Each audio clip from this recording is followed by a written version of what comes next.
Google Gemini से पूछें। आइए हम इससे कुछ पूछते हैं, देखते हैं ये बताता क्या है। Hello Google. अच्छा आप मुझे ये बताइएगा कि आज हमारे इलाके में जो बारिश होगी वो कितनी बारिश मुतवक्का है? क्या पानी भर के गलियों में चलेगा, थोड़ी बहुत होगी या ज़्यादा बारिश होगी? महकमा मौसमियात के मुताबिक आपके इलाके में आज हल्की से दरमियानी बारिश का इम्कान है। कुछ नशीबी इलाकों में थोड़ी देर के लिए पानी जमा हो सकता है। आज हमारे यहाँ का मौसम किस तरह है, कितने बादल हैं और कब तक बारिश मुतवक्का है?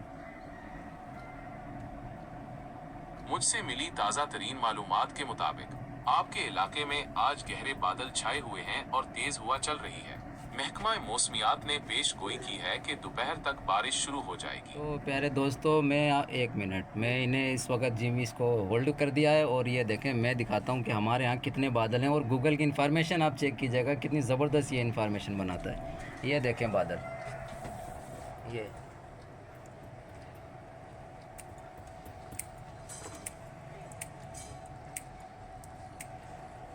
कड़कड़ाती हुई धूप है और बादलों का कोई नाम निशान नहीं है। और हमारे इलाके में कोई अभी 2-3 महीने तक कोई बारिश का इम्कान नहीं है। तो अगर आपने भी सोचा है कि आप गूगल से पूछें तो ये बिल्कुल गलत रहेगा। इससे पूछने से बेहतर है आप जो है ना किसी वेबसाइट पर सर्च कर लें। इसकी इन्फॉर्मेशन हमेशा गलत ही होती है।